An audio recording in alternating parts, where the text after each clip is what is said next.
Thank you for joining us in our first Mental Health Awareness and Wellbeing series, focusing on staying strong and growing together. In the face of the current COVID-19 situation, we understand everyone needs to be resilient and mentally strong. These are unprecedented times, and being calm is the only way forward. We hope these sessions would bring you closer in achieving that calmness.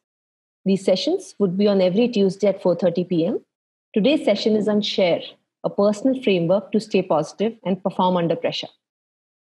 Our guru and speaker for the session is Subba Vaidyanathan. He is the co-founder and chief program architect of Sattvaa Private Limited. Subba, in his venture, has developed a suite of programs helping individuals, leaders, and teams to train people to perform under stress. Before I hand over the session to Subba to kick it off, I have a few housekeeping items to cover. First, today's webinar recording would be shared with all post the session. For questions, please use the Q&A button, either located at the bottom or top of your screen. And lastly, we would love to hear what issues you would want us to discuss more in the upcoming sessions. Please share with us on the email provided on the chat. Subba, over to you. Thank you so much, Sidhi. Thank you. Happy New Year and happy Baisakhi to all of us. I'm very happy to be with all of you here, and let's get started because we have very little time. So I wanted, this is in our parlance, we often used to use this word, but I think we now are aware of what that word truly means when it hits us. And that word is called disrupted. So we have all been disrupted. Some of us feel we have been destroyed, but I would just caution ourselves to say that we have just been disrupted. Everyone at the same time. We never expected that would happen. We thought we would be the person who would be disrupting, or our organization was disrupting somebody else. We never thought everyone would get disrupted at the same time. Now, each of you have been through many sessions, many conversations, and many discussions still ongoing with respect to your business. And I would say you know best what is good and best to steer your ship. But I'm here to share with you, it's not enough for you to know what is best, but you need to be at your best. And that is a real challenge. Many, many years ago, when I was part of the financial services industry, and I was in the global financial crisis. Yes, it was a much smaller crisis than this one, but I had, like many of you, a personal issue. I had a professional issue, and I had many other things which are associated with both of this. So many of us on this call, I'm sure, have the concern that our personal wealth and all that we have created has been destroyed, at least partially. Many of us have concerns that the business that we have been put so much into is also not in the shape that we want it to be because we need to protect it and hold it close to ourselves. We are also concerned at this point of time about our personal health, the health of our dear ones, and also some of our aged family members who are somewhere in this world. Most importantly, though, we do not have the ability to socially connect with many people, to be present physically with many people. And that poses a huge challenge for human beings. So today, I'm going to share with you the first of a three-part framework, something that I have been running now for almost 45 days. And about 1,000 people have been through this in this last 45 days. Because every day I'm on a call, either in the evening or at night or during the day, just like with yourself. The framework is three parts. I call it PAL: perform, anxiety, and leadership. How to perform in this crisis. How to address our personal anxiety, which is very important to acknowledge, accept, and address. And third is how to lead in this crisis. Today, I'm going to talk about perform. And that is about how to stay strong and perform in this crisis. As Sidhi just mentioned, I gave up my corporate life 5 years ago, entirely to empower everyone, every leader to discover and lead with their best self. And I never knew it would come to this, that my whole reason to exist would be to help everyone in this kind of crisis. But here I am in front of you, and I'm so happy that all of you are here, that you'll be able to get something back from this. And for me, the power is that when I speak to each one of you, I am not speaking just to you. Each one of you will touch at least 1,000 lives. So if there are 50 people on this call, there's 50,000 lives that I'm touching through you. That's the power of this conversation that we're going to have now. So don't hold yourself back. Anything you want over the next 3 sessions, I'm here for you. Not just during the session, but also after that. So let's get going. So we spoke about that. So today I'm going to start with the end. And if you just got this one thing for yourself, just stay with me on this one slide.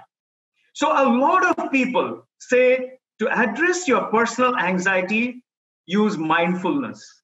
And I am sorry to say that though I am a great practitioner of mindfulness, I would like to say it may not work. In fact, most often it will not work.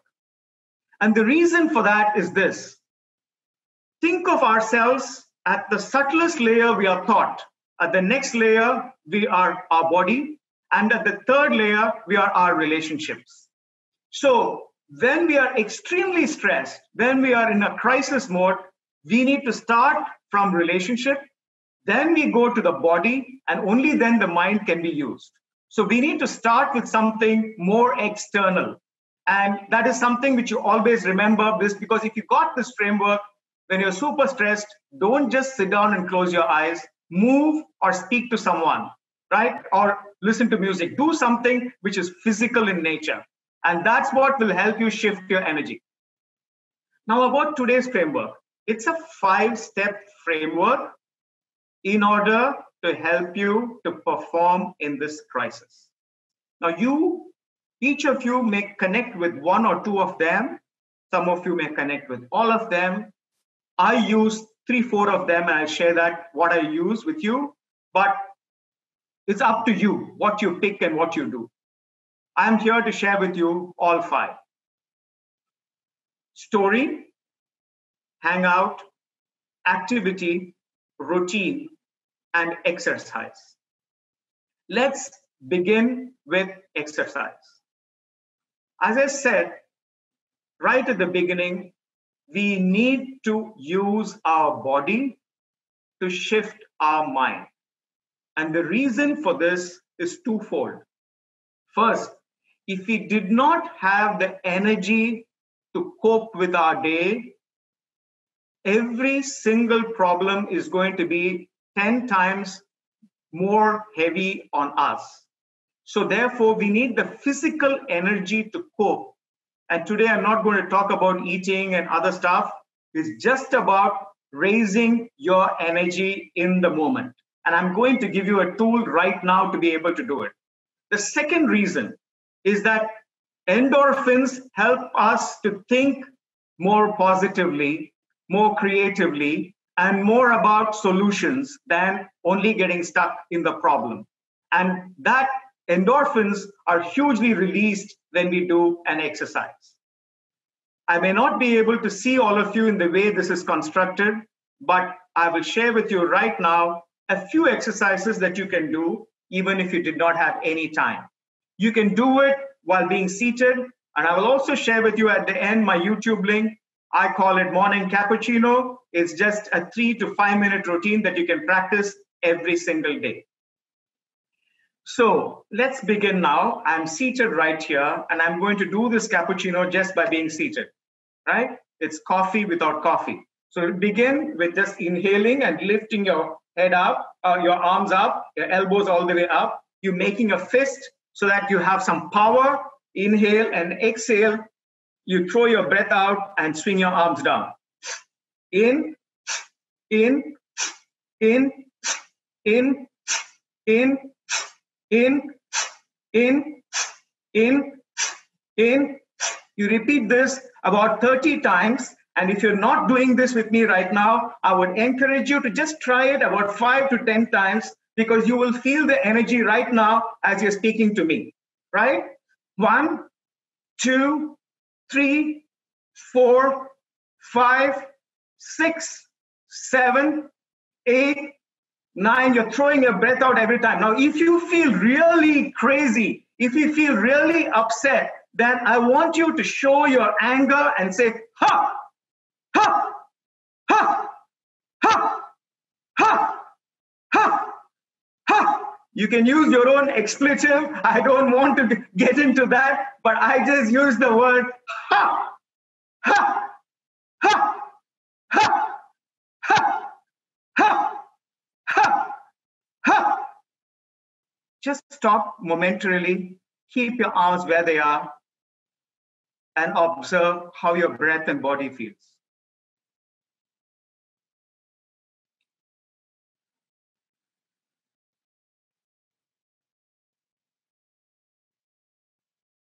And I feel super stressed. I combine this with jumping.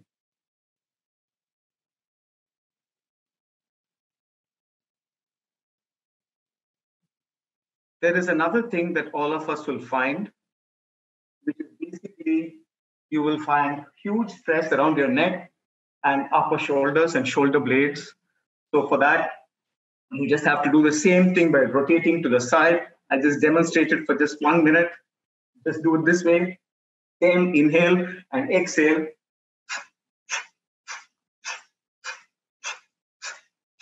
This morning I got up, and when I got up, I really had a stiff upper back. I did this about 100 times, and I felt completely released, right? So you just got to persist with it, and the body will give in to you. And the moment you feel that there are these small things which energize you, the good thing is you feel back in control, back energized, and you'll be able to do something productive with the issues you're trying to solve for the day. So I've given you 2. Cappuccino is on YouTube, and I'll show that to you at the end. For those of you who like burpees, please do burpees. And those of you who don't know what a burpee is, please check it out. It's a pretty active exercise, or just do your squats. So any of these would be good. Just looking for my water.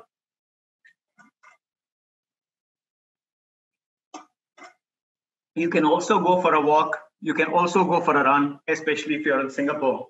But I'm just giving you options that the body doesn't, or the mind doesn't tell you, hey, I cannot do this because I am locked down. Okay, I don't know what happened to my screen share.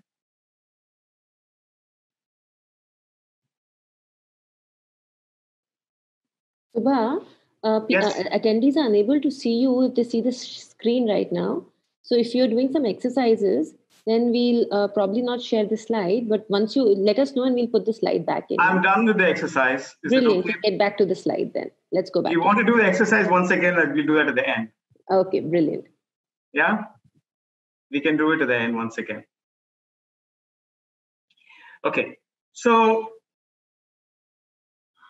sorry.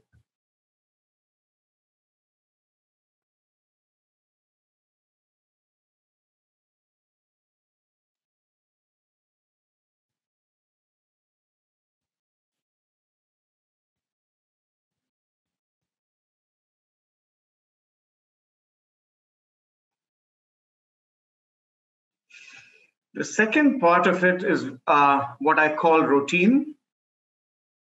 Now, a routine is the only predictable part of your day, because especially in this kind of situation, pretty much everything that is happening every day is not controlled by us. It is controlled by nobody. There are some government announcements globally which are disconnected. Secondly, there are market changes which are disconnected. At least we are not able to predict it as well. And for many of us, we have other issues associated with our people, associated even with our network, which is not necessarily predictable. But in our mind, if we have continuous thing which is disrupting, which is going on all around, we feel completely out of control.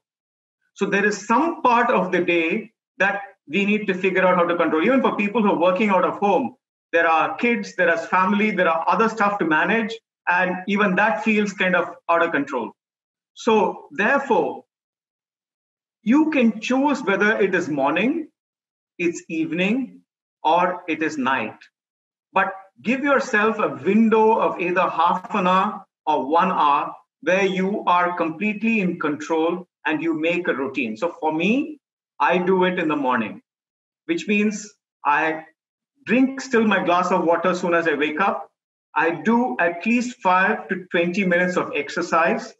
I have a shower. I change into my office wear or casual wear, and then only I get to work.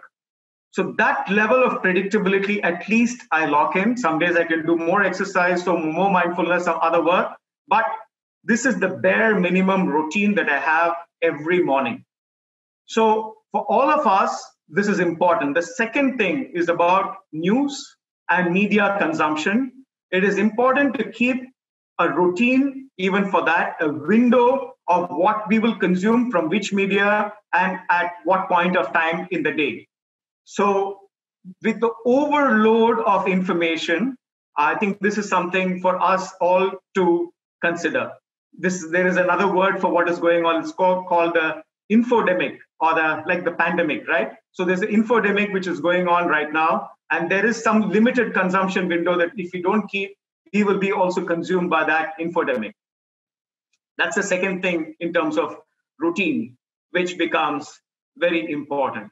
So having a routine is super important.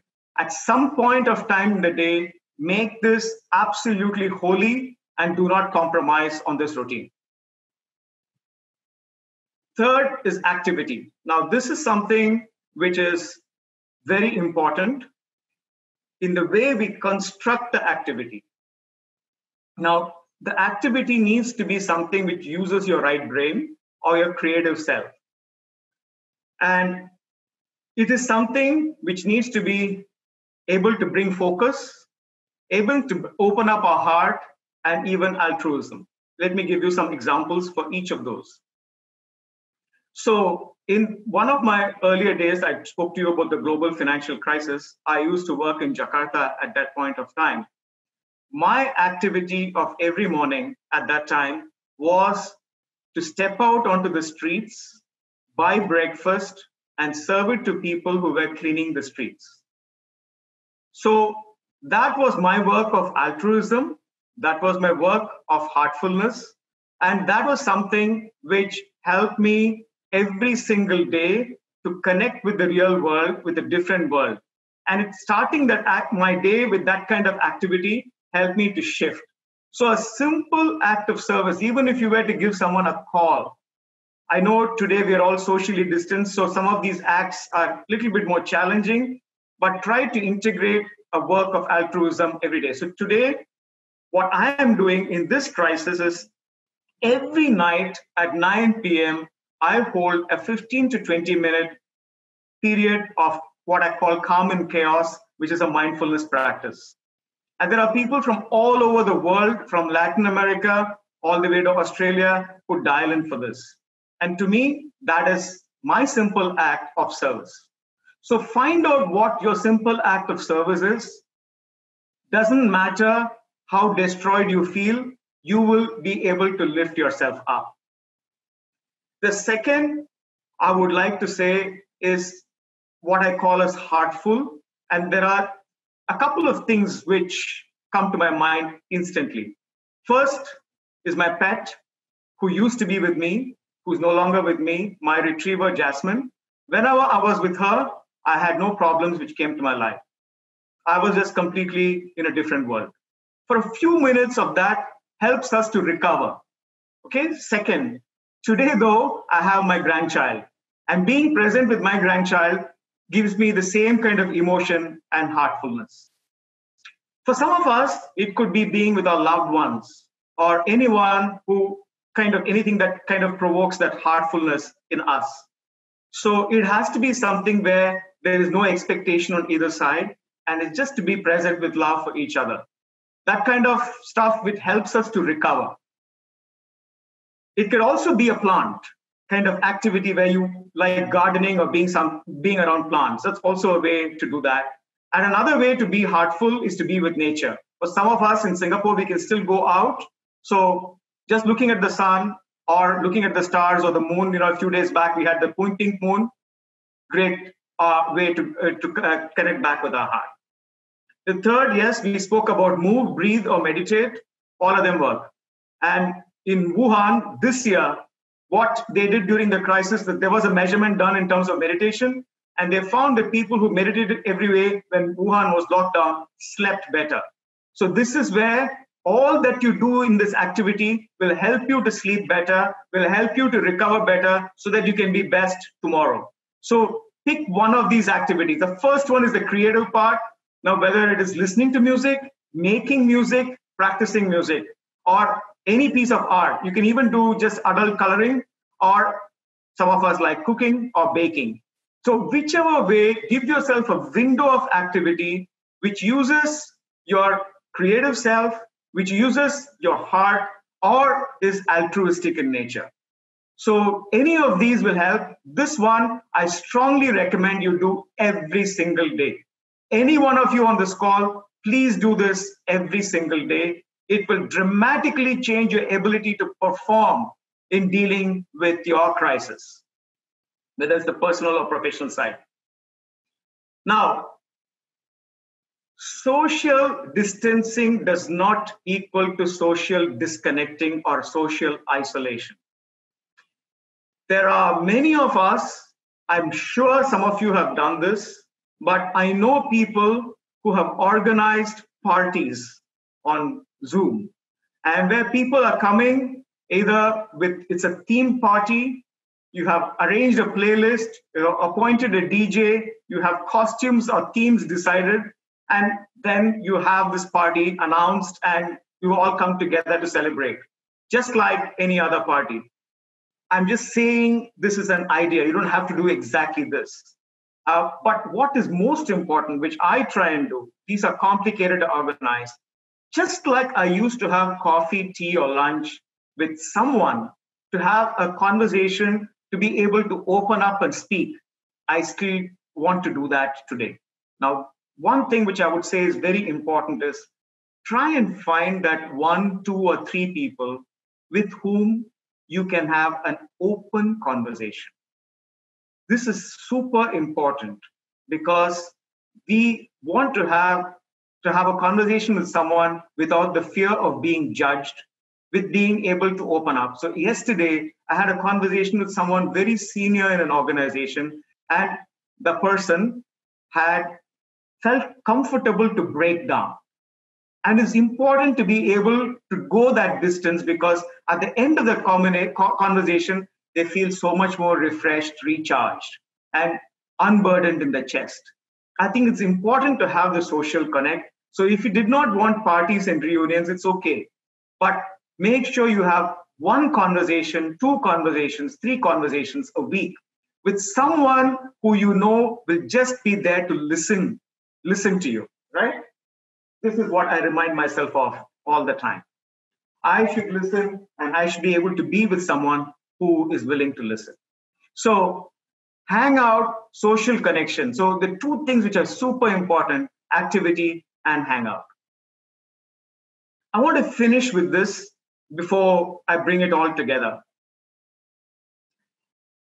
I tell myself every day that perhaps I'm going to live through such a time in my life only once, hopefully. But I want to be able to tell this story to my grandchild when she grows up. I want to tell her that when she was just 3 years old, what was going on in the world.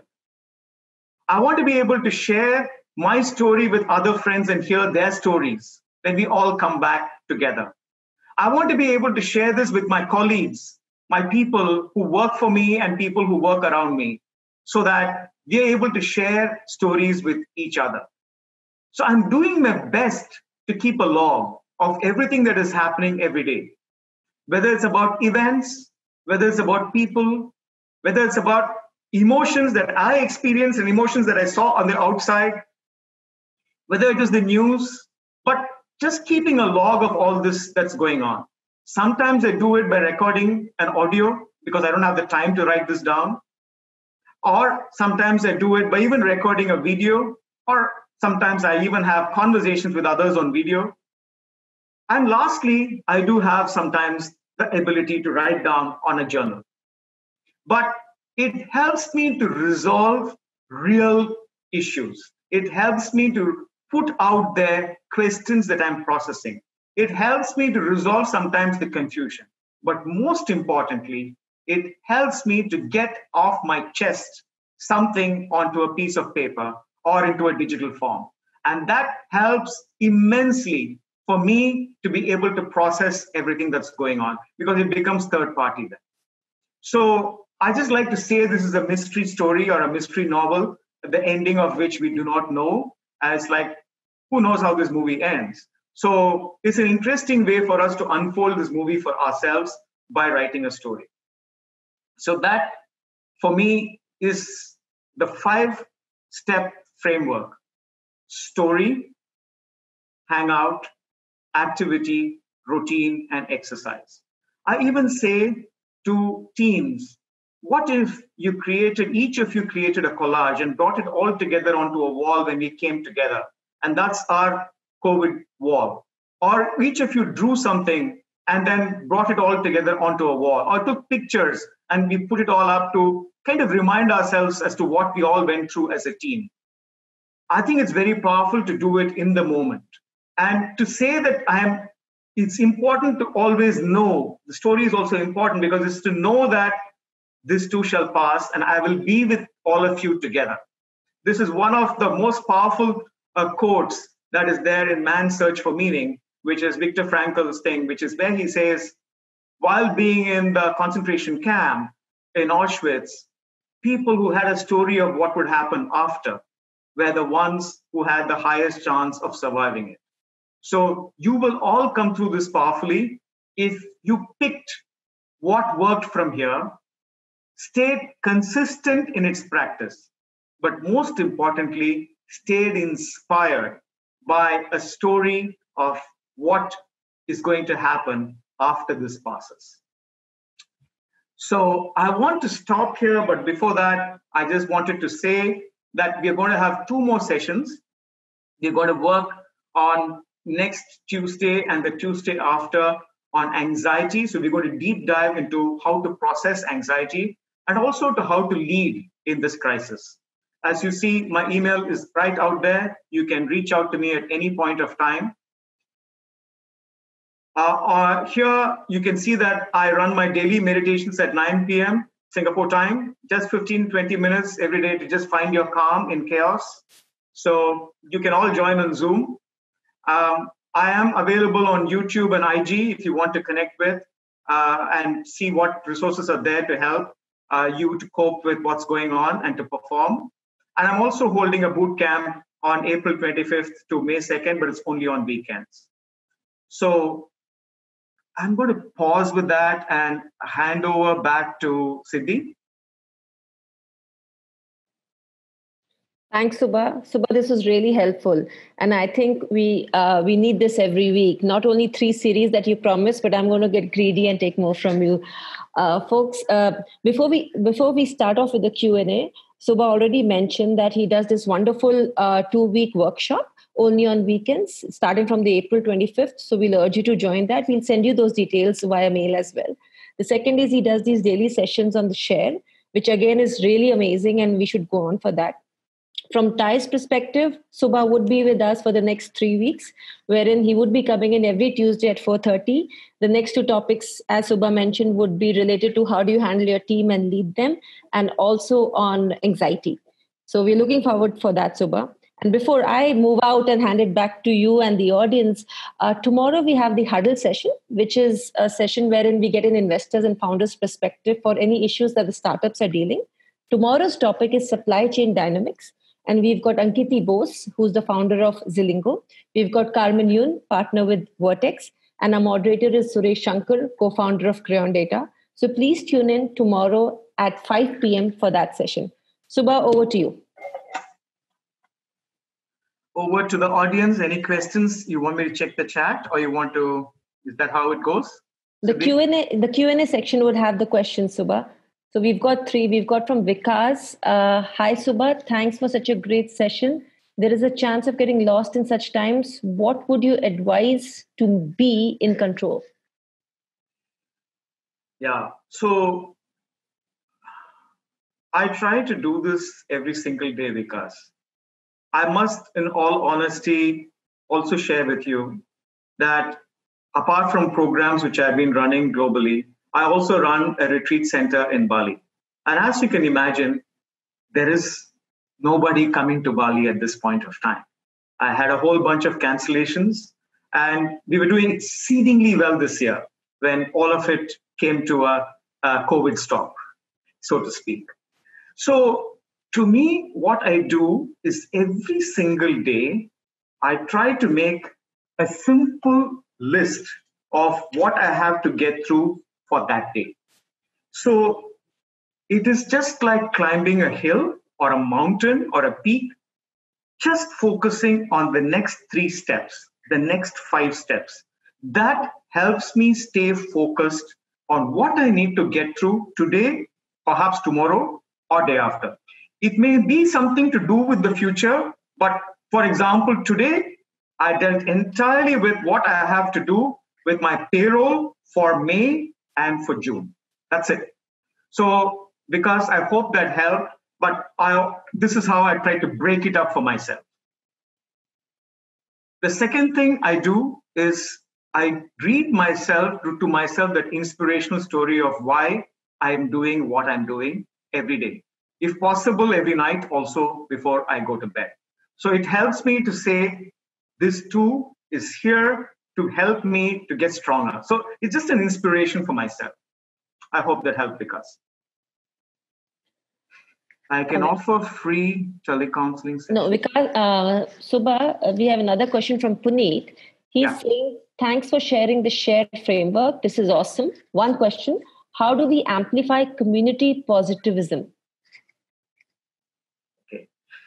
So community positivism comes through, I would say, defining what that community you consider to be. Sometimes it is your team, sometimes it is your organization, and sometimes it's the community that your organization and yourself are part of.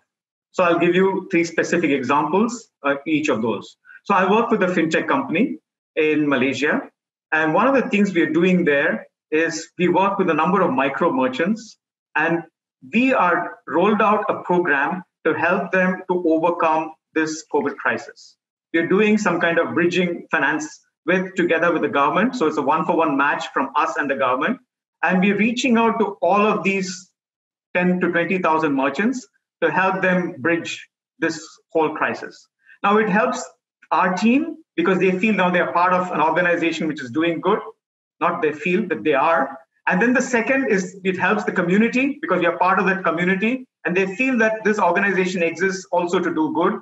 And we're also part of the government. So all this is an example of something that we can do in this crisis because we all can come together and do something positive. The second thing, for example, of what we're doing is we are looking out for each other and how we support each other in this crisis. So there are people with old parents, aged parents, sick parents, or people who need help for food or shopping, or even someone who tested positive for COVID. So how do you deal with something like that? And how can you be there to support each other in this crisis as a team? That is a second source of positivity that we can create. The third, I'm sure all of you are doing as leaders, is to be able to connect and reconnect and reconnect with our staff to remind them as to what we are all here for in this organization and what we're here to create. So it is important not to get lost and to remind ourselves of this. So Puneet, I hope that helps. Thanks, Subba. Next, we have three questions from Tarun. He is mainly requesting, how do you deal with stress of kids, spouse, old parents? How do you keep distractions out of mind? And would you recommend any particular time period during the day in which you should do these activities that you're suggesting? Okay, so I think very important questions which repeatedly come up on this work from home situation. And it is important in two ways to manage this. One is we should know that we have to deal with work and home sitting in the same space. So it is important to identify and keep a specific place, even if it is just a table, that say that when I'm here, I'm at work. So please don't disturb me. So that is one. The second is to agree on a contract with people at home as to when, who will do the kid related work or the home related work. We should, if both spouses are working, then we should have a way to be able to adjust our schedules. And those schedules are blacked out as far as work is concerned. So that's the second thing. The third, as far as aged parents, if they are living with you, holds good, the same thing. But if they're not living with you, I think it's very important to make the time to give them a call every single day. It is important to be present for them too, so that they feel less anxious about everything that is going on. Did I answer the questions or did I miss something, Sidhi? No, you answered all. He also asked whether what time of the day would be ideal. So this time of the day is entirely actually personal, but I will tell you, doing the exercise in the morning is fantastic. I like to start the day with a routine because even if it's a half an hour routine or a 15-minute routine, it gives me the feeling that I am in control. So I like to start the day with a routine. I like to also finish the day with a routine of 10 minutes. So that is the second. The activity part of it, I like to do it over lunchtime or tea time. It also helps me to have coffee or tea with someone. So that is the hangout part of what happens. So the story I do mostly at night. That's my routine. Story is very, very important, people. Don't underestimate. It may look like something which is woo-woo stuff or something very soft.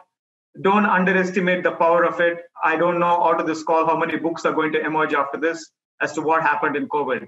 So please don't underestimate the value of a good story or a great story. Great. Subba, the next question is from Barkha Gupta. How do you deal with the fear of unknown? Okay. I think a lot of what is going on around COVID is itself because of the fear of the unknown. It's a virus about which we actually do not know much. And that is why everyone, including governments or medical experts, many of us do not know enough. So who knows? 1 year from now, we may think the mortality rate is very low. Who knows, right? So it is the fear of the unknown that is making us to react the way we are reacting. Again, I want to go back to the point I made to Vikas. Stick with what you know, but act in a manner that is based on what you know. What you do not know, acknowledge it and say, these are answers I do not know, but I'm taking action based on what I know. Now, it is, if you're doing a business plan, I would say, therefore, be conservative and pitch it out there. But if you're doing a personal plan, you're trying to manage your mind, then work with what you know. What you do not know, acknowledge it. Do not say it is not present. Acknowledge it, saying these are things I do not know. So, for example, I do not know how this story is going to end. I do not know how my wealth portfolio is going to look. I do not know when Bali is going to come back. So there are all things in my mind where I do not know, but I know a few things. I know a few things that I am healthy in my body. I am strong in my mind. And based on this, there are a few things that I can do every single day. I know what action I can take with respect to my payroll for May and for June. I will take that action. What action I should take in terms of my variable cost, I know I should. So I know that I should take action with respect to my parents, and I should take action with respect to my family. There are a few things I know, and I take specific action with respect to all of that. But there's also action I know with respect to my business of to what outreach activities I should do, what community activities I should do. So I am very clear on what I have to do, and I just stick with that. Brilliant, Subba. Subba, we know we are mindful of the time. It's already 5:10. So I would take one last question and share the other questions with you to take it offline. What kind of music do you feel helps to de-stress, sorry? Okay, that is I listen to a variety of music. I don't listen to heavy metal, but if those of you who are super stressed and want to use heavy metal to bring you back, then use exercise with heavy metal. But I mostly use jazz music, or I use a lot of Indian music to be able to de-stress. But I use something with a rhythm because that's what I connect with. The rhythm helps me to stay in charge and going. Does it help with the right kind of music? I think that's perfect, Subba. Great. This session has been really great, Subba. Thank you so much. We are looking forward for the next one next Tuesday. And I think your daily course of doing this is imperative in the given times. We are lucky to have you once a week at least in the TiE's community. We hope to see you next Tuesday. We hope to see everyone next Tuesday at 4:30, folks. And please log in tomorrow at 5 o'clock for the huddle sessions at TiE. Thank you.